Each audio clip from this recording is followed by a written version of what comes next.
welcome all to the first learning session of the ICF Bengaluru chapter of the current team. Although we had a great 2-day conference, international conference on coaching, and that was a major success. And subsequent to that, we have been having some events, but on the webinar side, we are having this first one. And we already have lined up the webinar for next month, details of which I'll give at the end of today's session. And my only request is all those who are joining, I request everyone to be on the mute. And so everyone to be on the mute, and only the speaker, concerned speaker, unmutes himself and speak. I'm not going to unmute anyone, but I'm just giving the opportunity to everyone to mute themselves and speak it up. And I will now request Ravi Srinivasan, who has met Guthrie and who knows him, to introduce the speaker. And after that, it will be all over to you, Guthrie. And Guthrie, only one thing is, you can tell at the beginning of the session, how do you want it, the questions in between, later, how you want it, and we'll go follow that norm. And anyway, I'll be watching the chat box and keeping a track of the questions which comes up. And if you can also see it, but if something comes up to me, I'll let you know. Is that fine with you?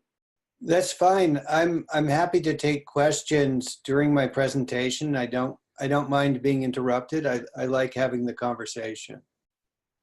Great. So I leave it to you when you present. So Ravi, can you take over now and introduce the speaker, please? Sure. Thanks, Bobby. I hope everybody can hear me. It is indeed a pleasure and honor to introduce Dr. Guthrie Sayen to the ICF Bangalore Charter members, as well as the other participants. I've known him for more than a decade. Guthrie has been and continues to be a key member of several leading coach training and development organizations. Guthrie works with coaches globally at all stages of their careers, from beginners to masters. His palette comprises wide spectrum, right from standard coach training pedagogy, voice dialogue, to internal family system, etc. He synergizes all these in his own unique manner. Guthrie holds a PhD from the University of Connecticut and is a graduate of Princeton University. I suggest that you visit his portal to get a good feel for his divine path, as he calls it. Lastly, one statement of his I always keep in mind: empower your clients and simultaneously transform your inner world. Thank you. Over to you, Guthrie. Thank you, Ravi. So I once heard it said that a successful introduction is one that makes the speaker, the one being introduced, blush. So Ravi, that was successful. Thank you. So one thing I would add to my biography that's relevant for this webinar is that I've spent the last 5.5 years translating internal family systems, a psychotherapeutic model, into language and principles that coaches can easily grasp and apply. And to prepare you, and actually to prepare me too, for my presentation, I'd like us to begin with a meditation. And I will guide us in that. So the first part of this meditation really involves coming into your body. Coaching and meditation and self-leadership are all embodied experiences.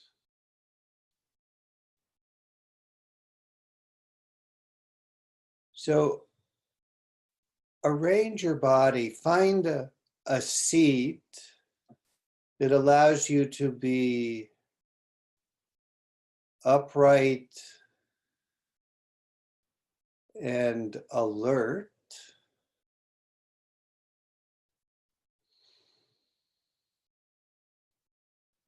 Open and receptive. And as you think of opening the center of your chest.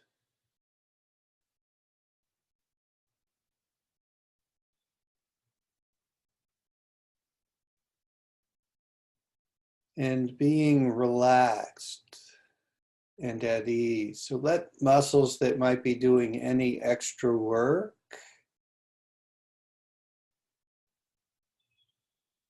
release.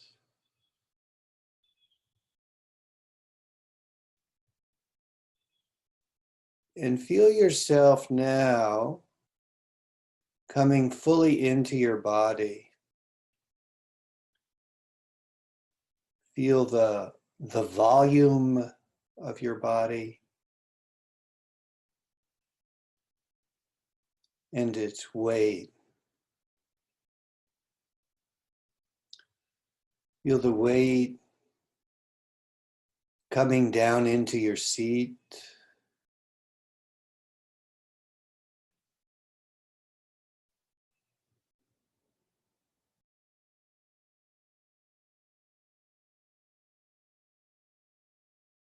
Feeling supported.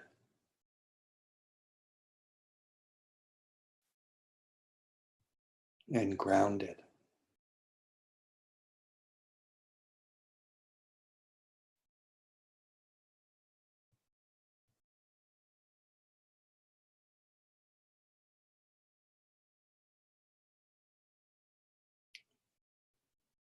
Rumi, the great Sufi poet and mystic, says this being human is a guest house.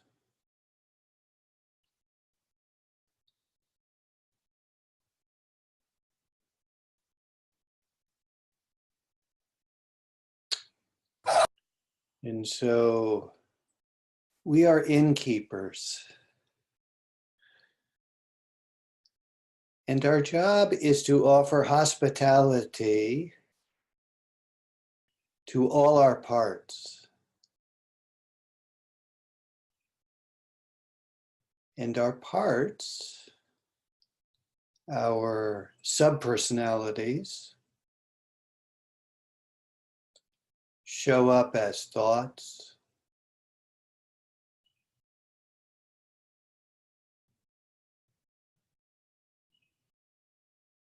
emotions,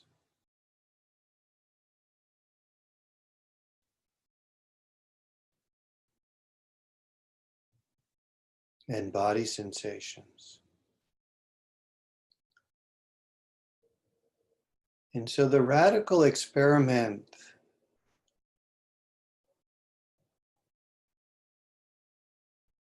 that I invite you to try right now is to welcome, perhaps with an ever so gentle smile, all your thoughts.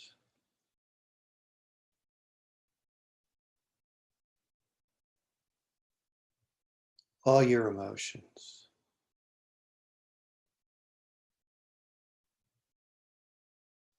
All your body sensations.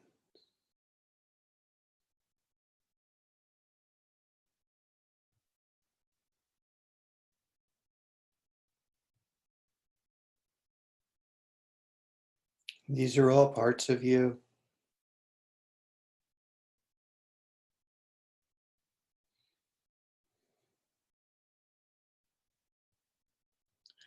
And these parts are happiest when treated like we wish to be treated. By welcoming them.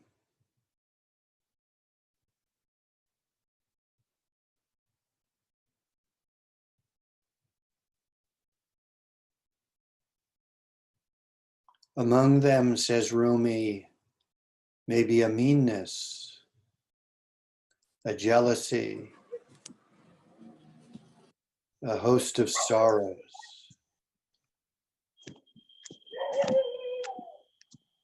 Meet them at the door laughing. Welcome them all. They are messengers from beyond.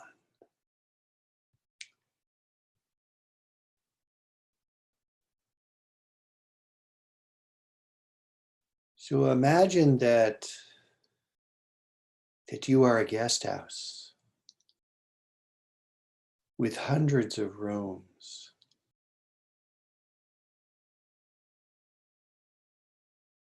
And each room is perfect for one of your parts.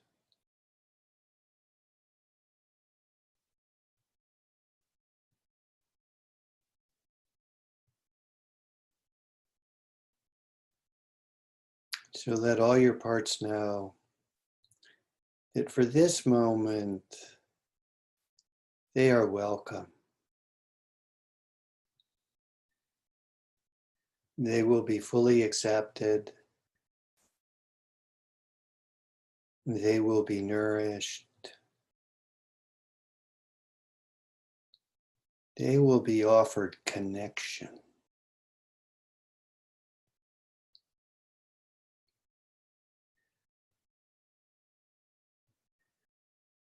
Even if one of those voices in you or several of them are causing you distress,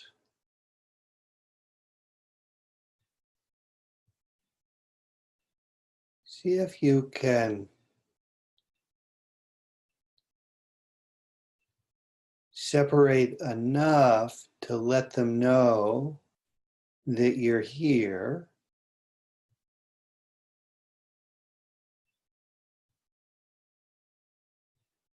and that their distress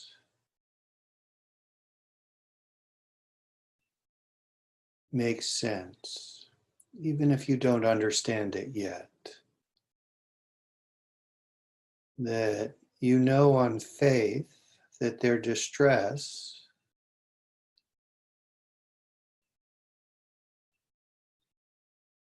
can be understood.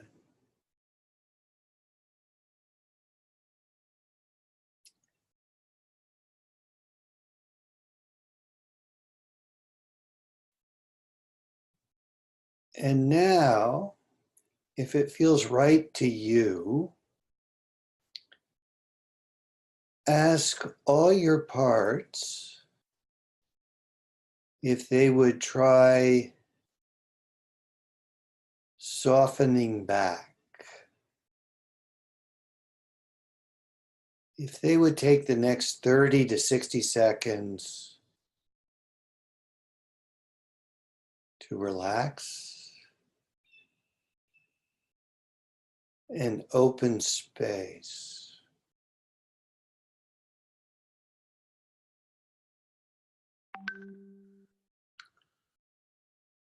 Let them know that in this moment, there is no problem to solve.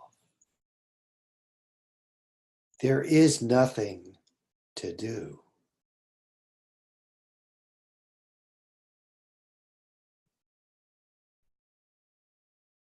And so they can rest and wait.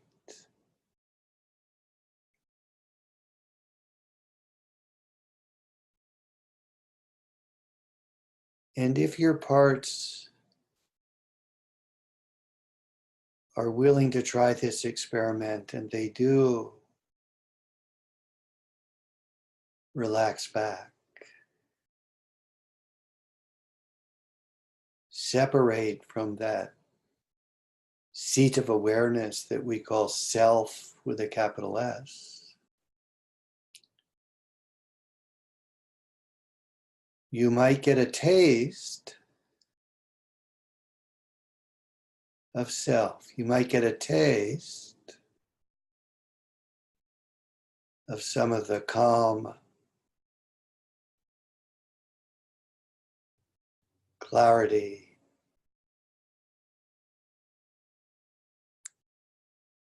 and confidence of self.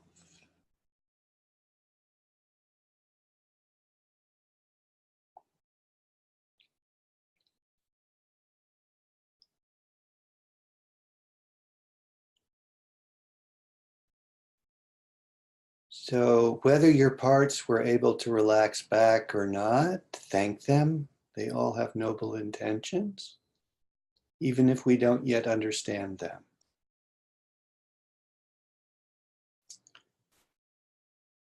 And we're going to prepare to move from the inner realm into the outer realm, where we're sitting together in circle.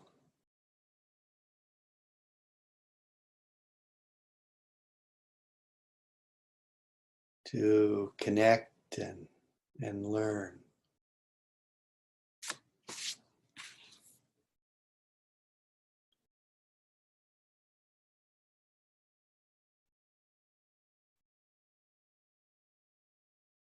Okay. I just want to check with Ravi. My computer did a little something a moment ago, or with Bobby. Are you still hearing me? Bobby, are you? I'm hearing you, Guthrie. I could hear you everything. Okay, good. Thank you. So there, a part of me just now got scared that I had lost the internet connection. But that part is relieved to know that we're together and that we can hear each other. So I see three major objectives for this webinar. The first is to learn a new map of the psyche. That is a new way of looking at and understanding the human mind and spirit. The second is to help you begin to cooperate with the natural healing wisdom of the psyche by treating parts of the mind with respect. So that's in part what the meditation was about. Bringing an accepting attitude to all facets of our minds. And the third objective is to give you a vision of transformation through compassion. So let me begin with a bold assertion.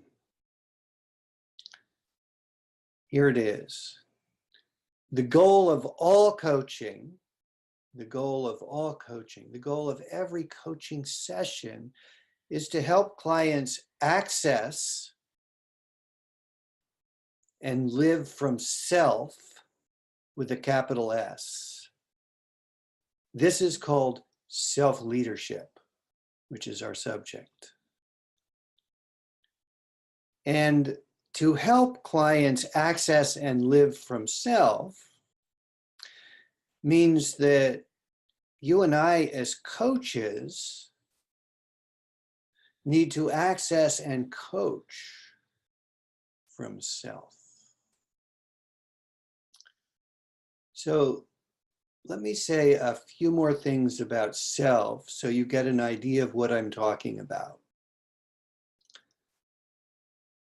The ultimate purpose of all spiritual practices is to gain access to what I'm calling self. So self could be called the divine within, Atman, Buddha nature, Christ consciousness, the Tao. Every major religion and spiritual tradition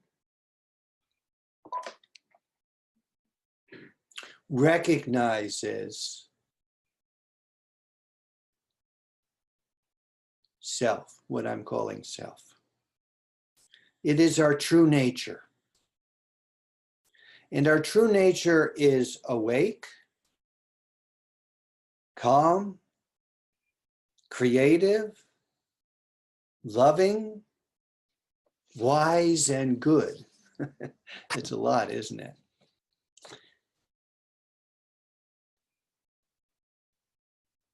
Not only that, we can gain access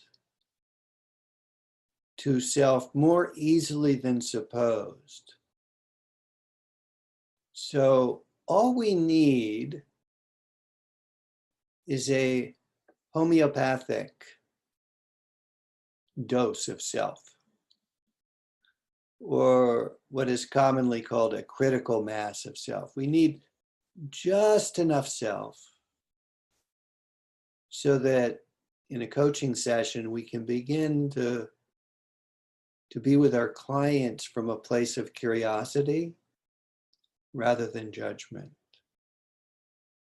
a place of compassion. And even if we're not sure where the coaching session's going, we're able to be calm and confident.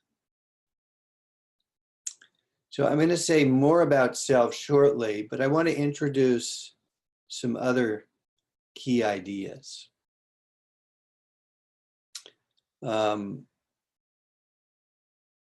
I've divided the principles of IFS into 6 key axioms, and I'm going to talk about 4 of those today. The first 4 tenets of coaching for self-leadership. So the first idea is that we have many parts. That the human psyche, the human mind, naturally subdivides into sub-personalities. That this is natural, normal, healthy, even beneficial. So we all have lots of parts. And let me give you some examples that you might recognize. You might have a part that strives, that attempts to achieve, that can act like a taskmaster, pushes us to be successful. We might have a part that is concerned about our image and how we look. So I notice when I come on a webinar, the first thing I do, I check is, does my hair look okay? Or am I looking like a wild man? We have parts that seek approval from other people. We have optimistic parts and pessimistic parts.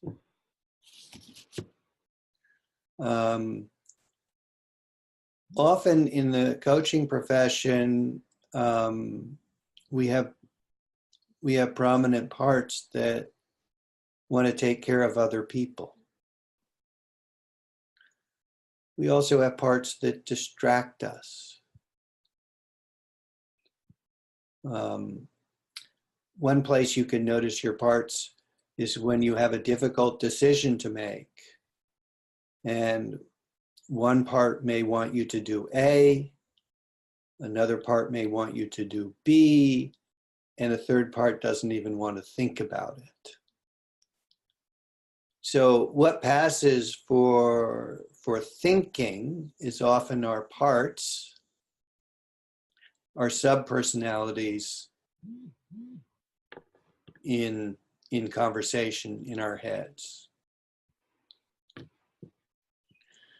So one way this parts view of the psyche, this idea that the human mind is naturally moldable, is that it's a good way to see our clients and to understand them.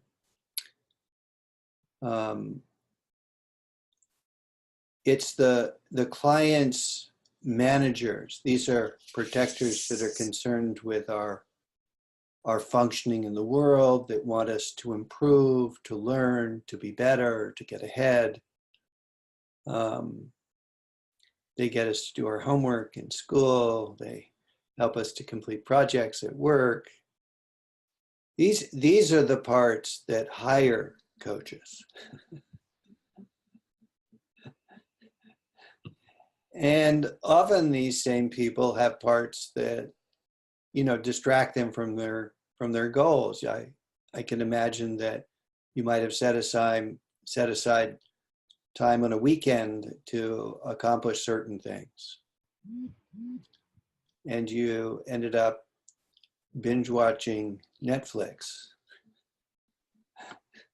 So those are distractor parts. And all these parts are trying to protect young, vulnerable parts. So if you ever have a moment where you're feeling unlovable, unworthy, incompetent, or ashamed, you're probably blended with a young, vulnerable, childlike part. So the first big idea is that we have many parts, and this is natural and healthy. The second big idea is truly radical. The second big idea is that all parts are good. There are no exceptions to this. All parts are good. Some parts are stuck in dysfunctional roles.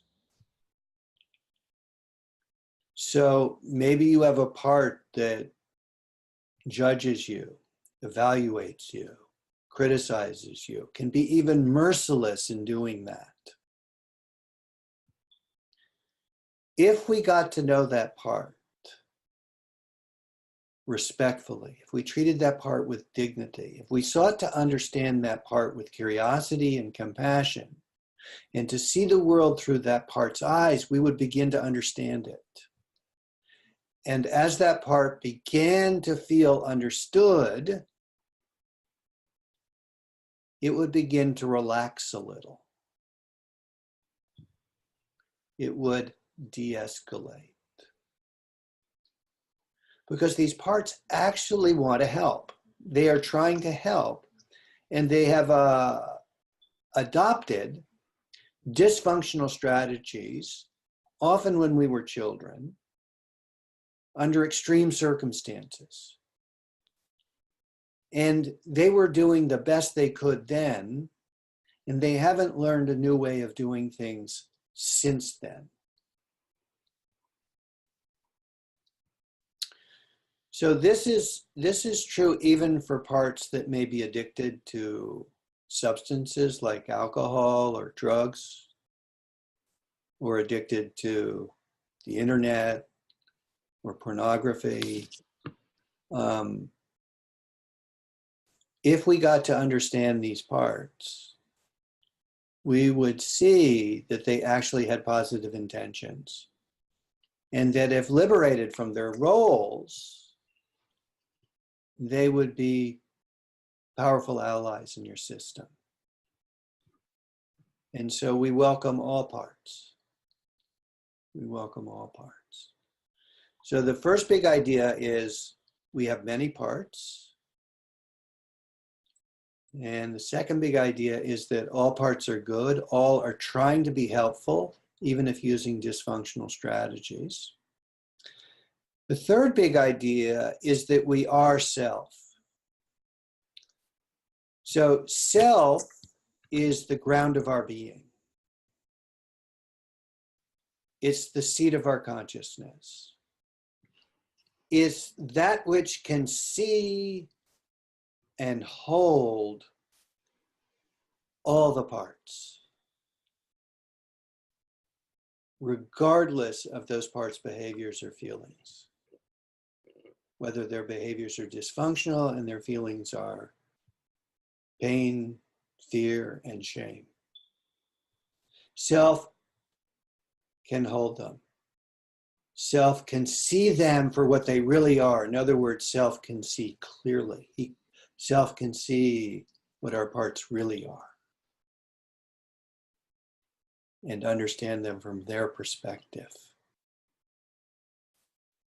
And if we can put parts into relationship with self, healing begins.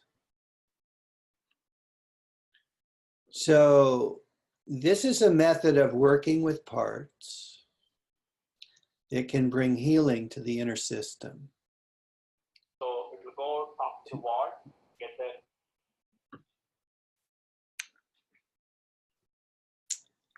Go ahead. I think someone. Yeah. I also want to say that self is the natural leader of the inner realm, but that because of circumstances in our lives, our parts have not trusted self. And so we usually have a cluster of parts, usually manager parts, that try and run our lives for us.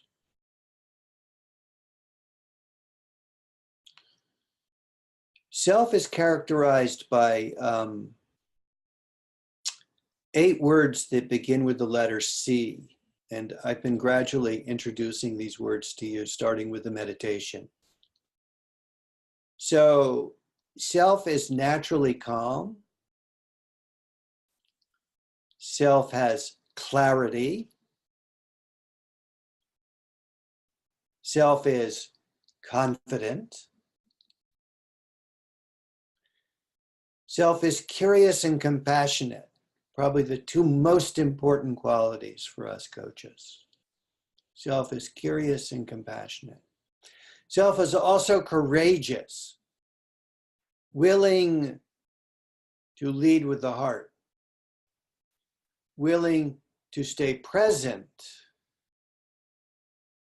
for the pain of our parts or for the pain of our clients' parts. Self naturally connects. And self is creative. I think I got all 8. If I didn't, we'll figure it out. But self is naturally creative.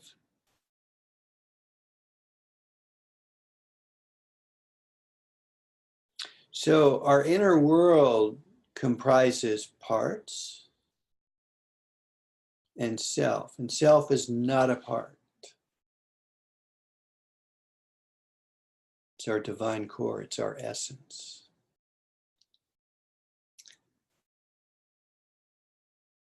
So the 4th big idea, the 4th tenet of coaching for self-leadership is that the goal of all coaching is self-leadership, an idea I introduced right at the beginning of the webinar.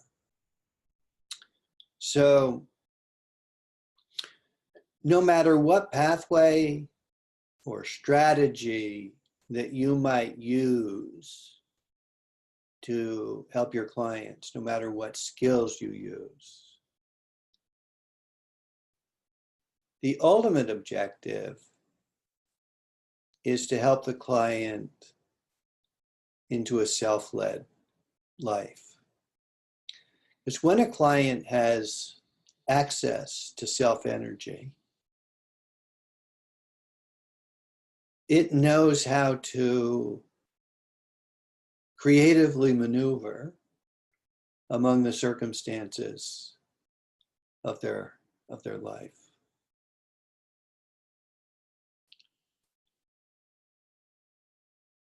We can think of self and parts like an orchestra.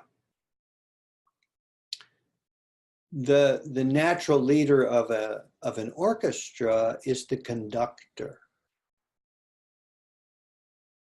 the natural leader of our internal systems is self. The orchestra itself is made up of players, each playing a musical instrument of some kind. These are like our parts. So without self, without a conductor, there's no harmony. But without parts, without players, there's no sound. Now the problem is, most of us have not had self-leadership modeled for us. We've experienced different levels of trauma. Our parts have interpreted things to mean that we're bad or unworthy or unlovable. And we've developed strategies to cope with that. Or to put it in the terms of our metaphor, some parts have gotten up out of the orchestra and they're trying to run the orchestra. But if they got up out of the violin section, they're trying to run it mainly for the other violinists, you know? And if they got up out of the horn section, that's where their loyalties lie. With self, everyone's included, everyone participates. So in a healed system, in a healed inner system, the parts trust self. They don't have to challenge self because they trust self, sees, loves, and respects them, and will offer them the opportunity to offer their gifts. So, Bobby, I'm seeing a sign that says can't hear you. Is that all right? Are you all able to hear me? Yes, we can hear you. Oh, okay. All right. I just saw something in the chat that said can't hear you. Okay. Let's see. Let me just reset. So in a healthy inner system, parts step forward when needed and step back when they've completed their job. So for example, if I have a part that likes to teach, it can step forward and offer its gifts. But then when things shift and maybe another teacher wants to speak, that part can step back because it trusts self-leadership. Let me see if there are any questions before I'm going to move on to another section of comments. Let's see if people can, Bobby, do people know how to raise their hands? And I can see that if they do. Questions or comments, you can raise your hand.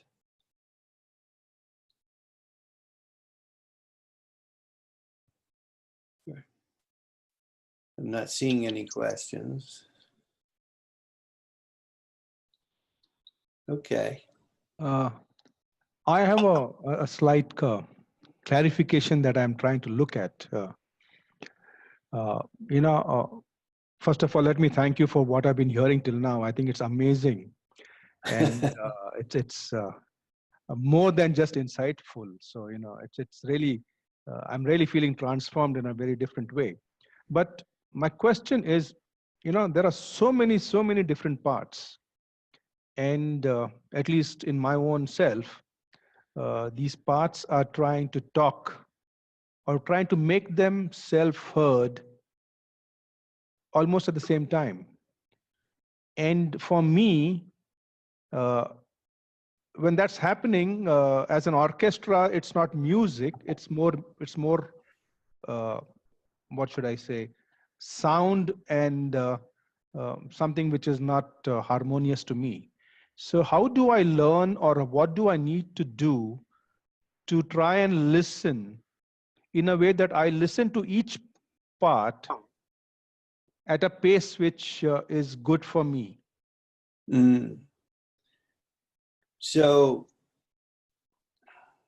one technique that you can use to do this is, Jagdish, is use a Jungian technique called active imagination. And you can do this on paper or in a Word document.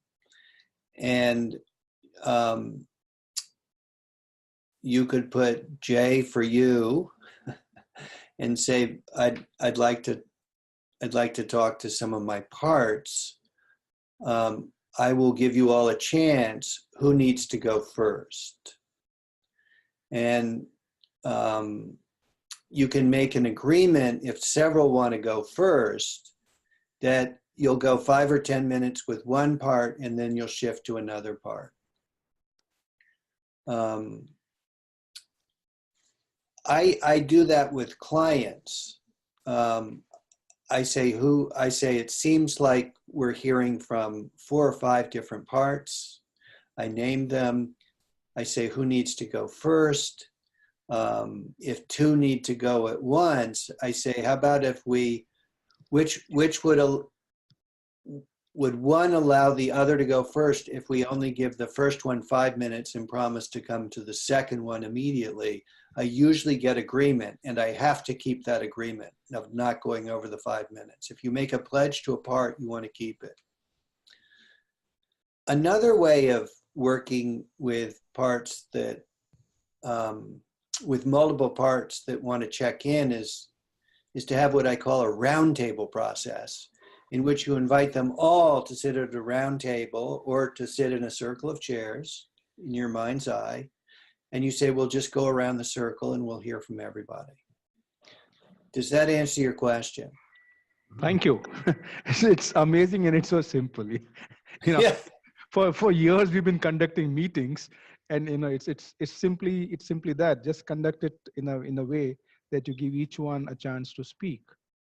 Exactly. Thank you so much. Yeah. The simplest answer of all, Jagdish, is if you just treat the parts like people. That's the way they respond best. So thank you for your question. Thank you so much. Okay, I'll say a few more things and then I hope to have more questions. I want to have a little bit of a conversation. So I want to make, I guess, 5 points on developing self-leadership, because that's our topic, self-leadership.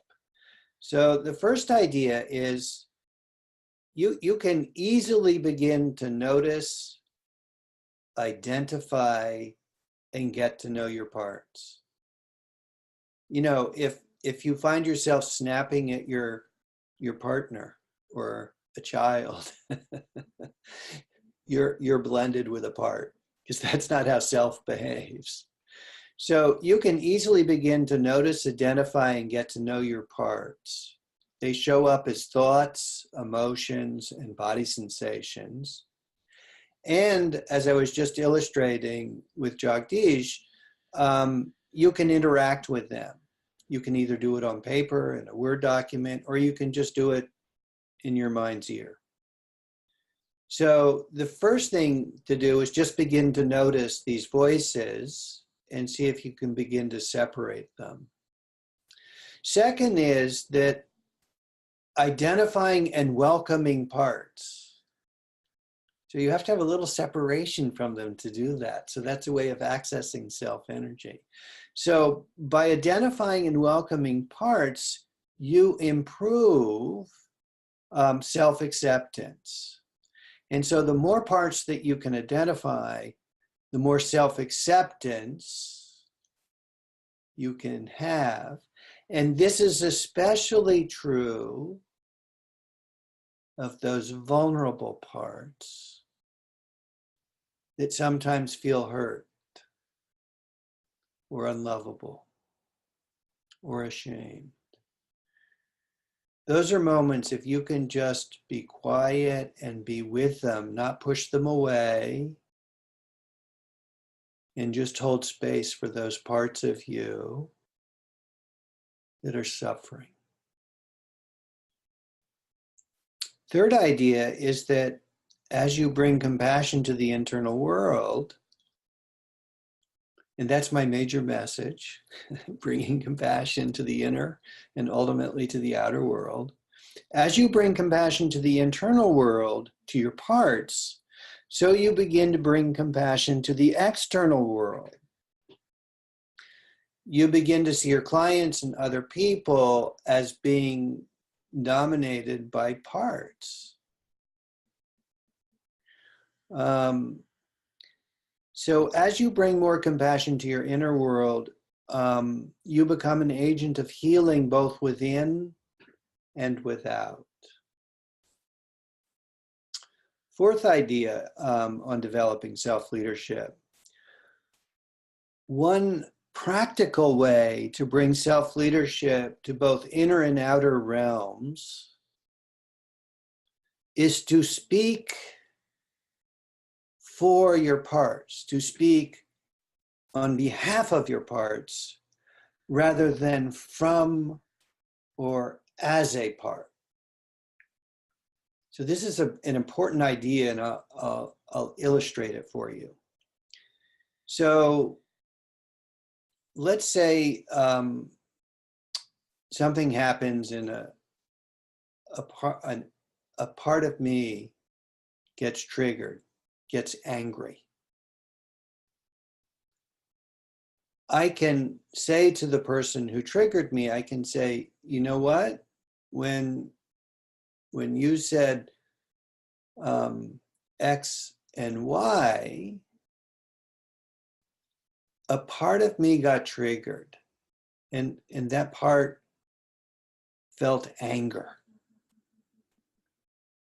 And maybe that part misunderstood what you were saying.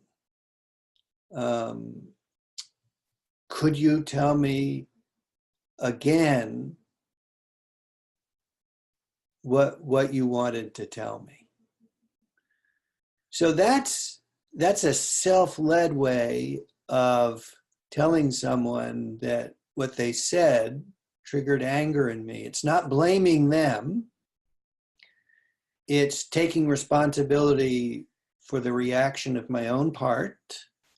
And it's also becoming curious about their motivation.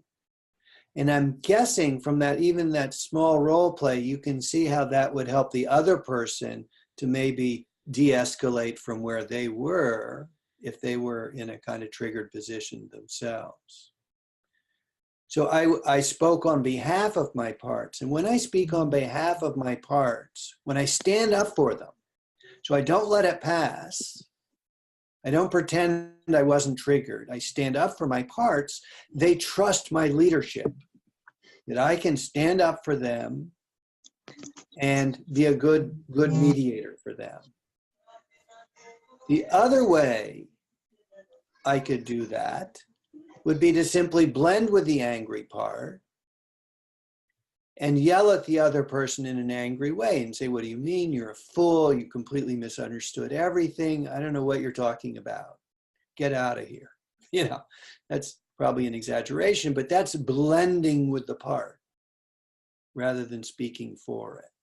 So this, I think, is one of the most important life skills we can develop, is to become honest advocates for our parts without blending with them.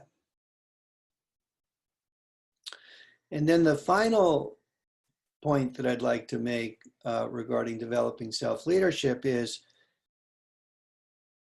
as you improve self-leadership, you heal and you bring healing to the world. So as you improve self-leadership, you bring healing to the inner world and to the outer world. When self leads, we bring compassion, vision, fairness, and nurturance to all human systems.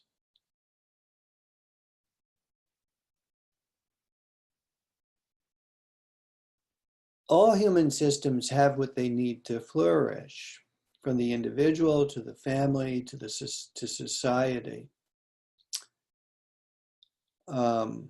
With self-leadership, we can leverage our natural resources. And what works inside works outside. So the same principles work in all human systems, whether they're internal, external and small like a family, or external and large like the whole planet. Same principles apply. Okay, so I'd love to have some questions and comments.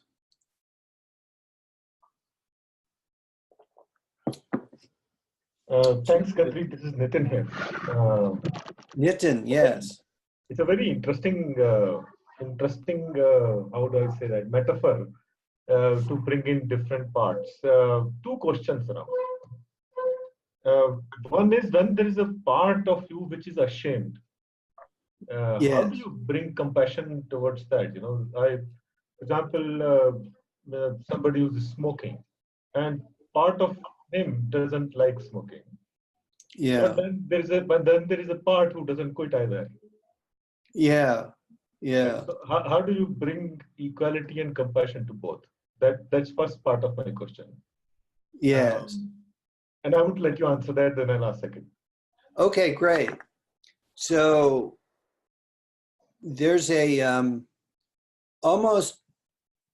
there's really, I would say, at least 3 parts present already.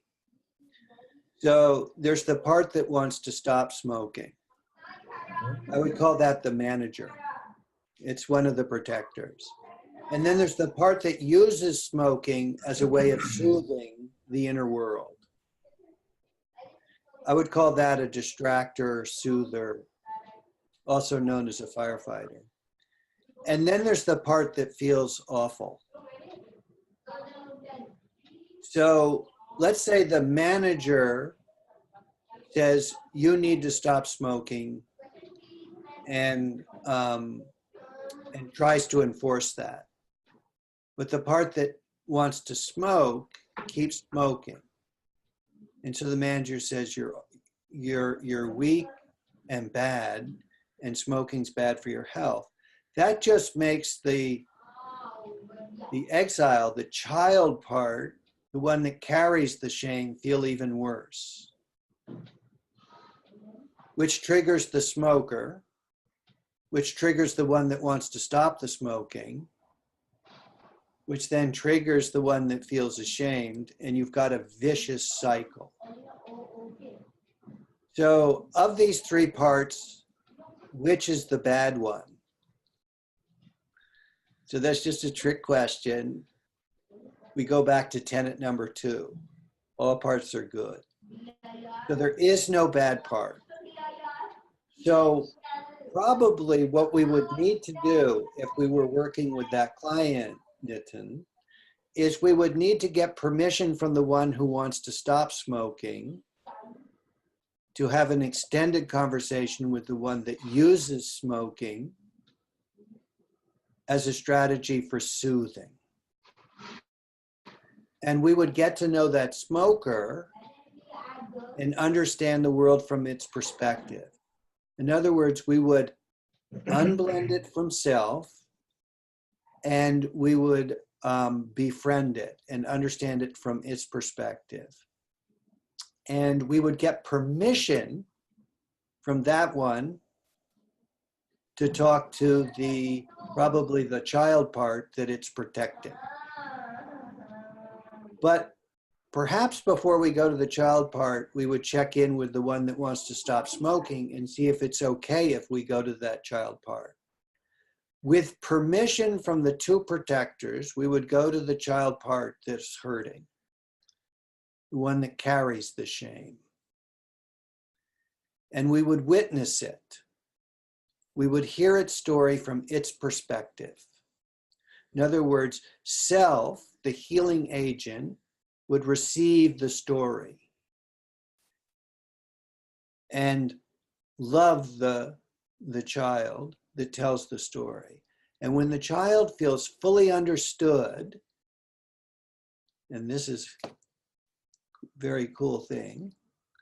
It can then unburden the shame that it's been carrying.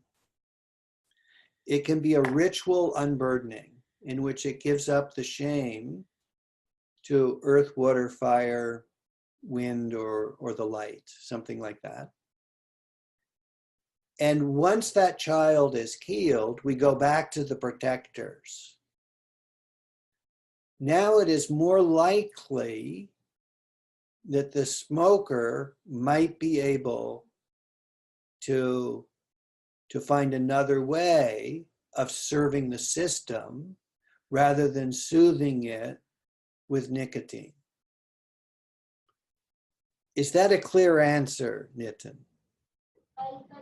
I understand. I think I understand what you're saying, but it is a complex discussion that must happen among the parts, is I guess what I Yes. meant.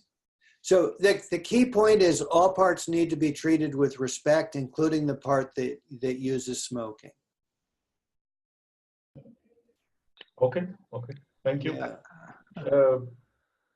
If somebody has question, I can ask the second one. Nitin, I think let's give somebody else a chance. Is there somebody else ready to ask a question? If not, Nitin can go ahead with the second question. Can I ask a question, please? This is Ravi. Yes, please, Ravi. Guthrie, when you talk of parts, we are mostly talking of, I would say, if I may use the word, personal parts. There are some professional parts also. Then how do you bring the two together into really a balance and, appreciating, respecting everyone? Yeah, we have personal and impersonal parts. The way we bring parts into respectful relationship is by first coming into respectful relationship with them. And so what we want to do is unblend from the part, whether it's a personal or an impersonal part, and then be in relationship with it. And so the gift that we coaches can give our clients is to help them separate from a part and then to get to know that part from self, that is with curiosity and compassion.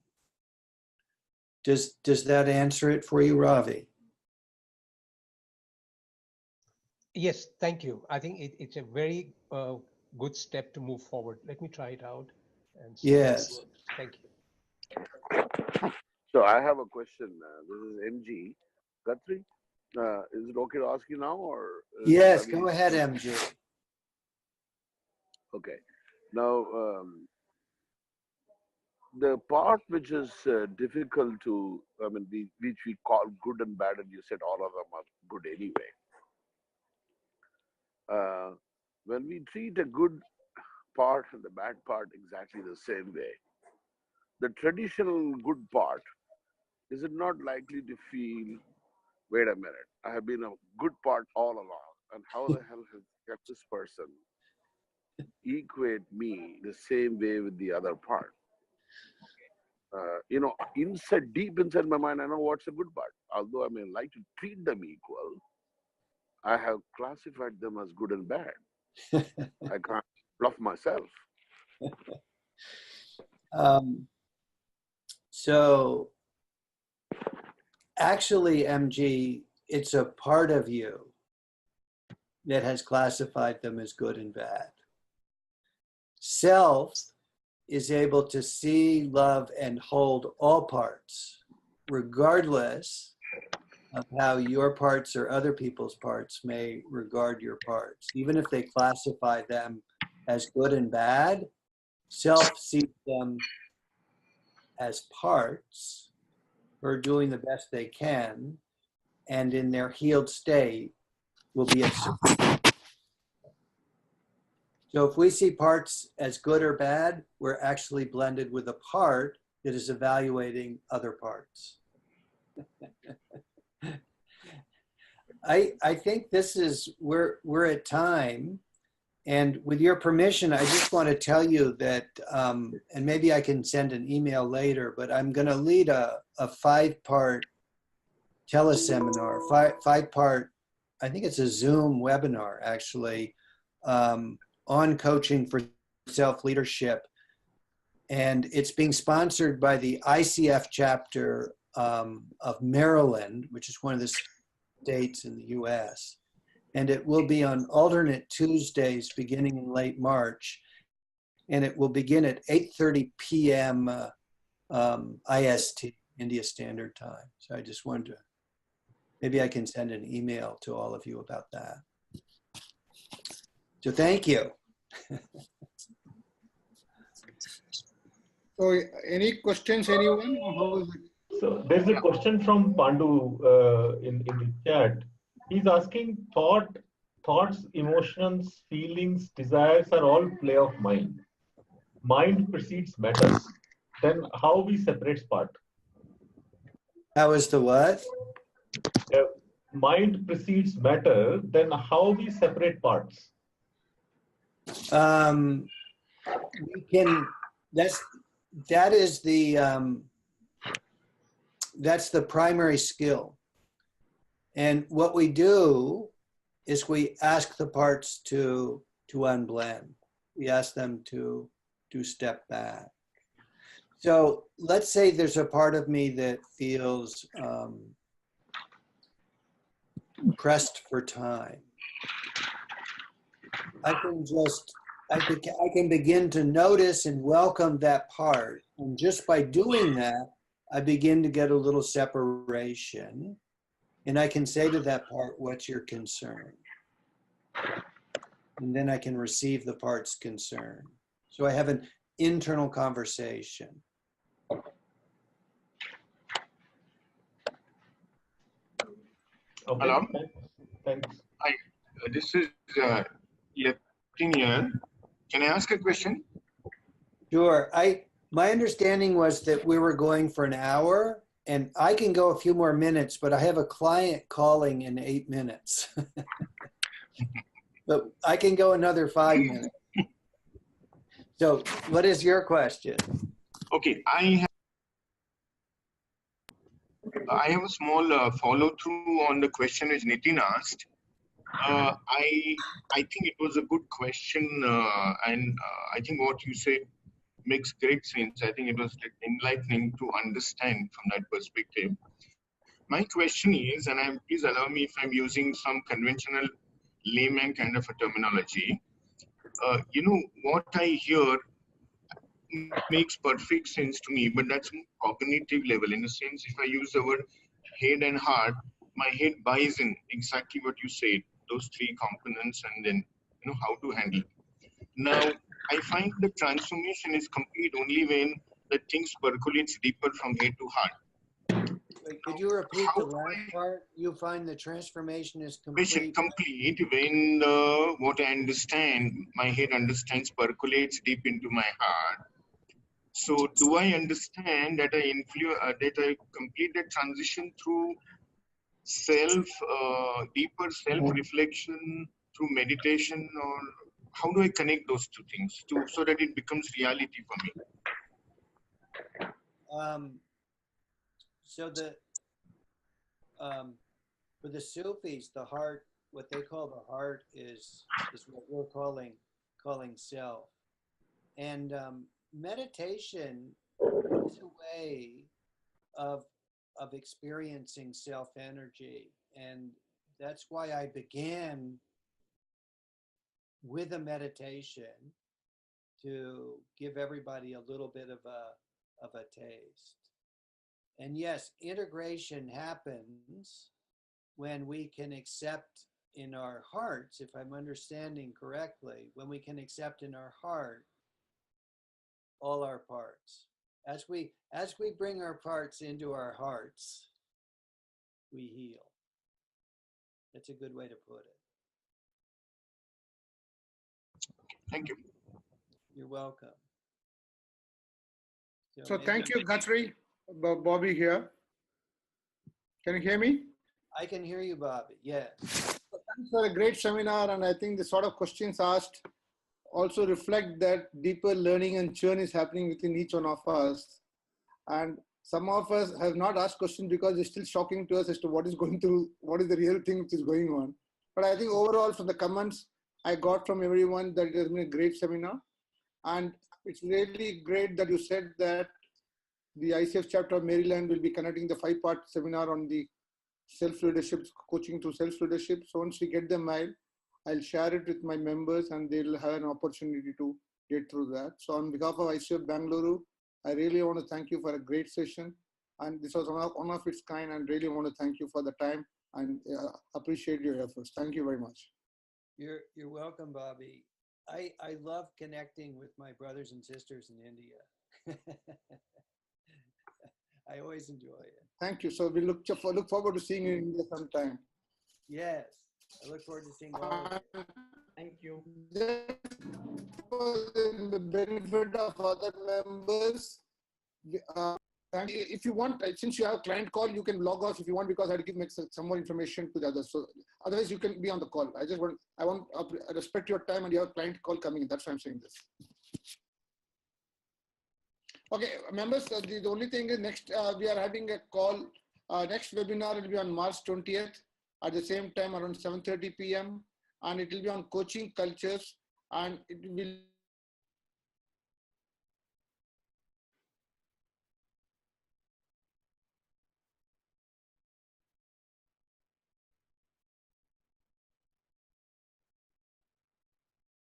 To hear you.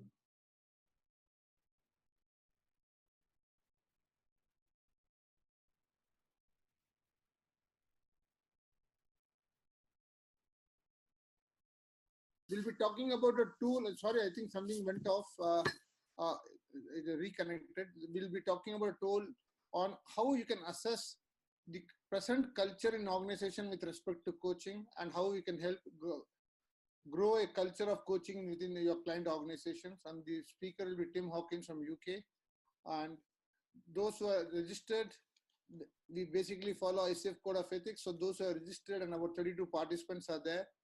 And we'll be issuing out the CCUs for today's session. And we'll also be we are looking forward to some more sessions in the coming months. And one more information is April 29th to May 5th is the ICW. And we look forward to suggestions from each one of you. And if any of you have a great speaker in mind who you think can be part of ICW or even for the monthly webinars, we'll be more than willing to get those names so that more different topics we cover, and we hear speakers who have not been covered in earlier webinars or ABS sessions. Will be of immense value to us. With that, a great thanks to everyone for making this webinar successful, and 32 participants. A big thank you from ICF Bengaluru chapter. Any questions? Otherwise, I'll close this thing. Thank you, Bobby. Thank you, Nitin. Thank you, Ravi. So I assume there are no questions. With that, thank you. So I assume there are no questions. I'm going to end the meeting. Thank you very much. Good night, everyone. Thank you, guys. Thank you. Thank you. Thank you, everyone.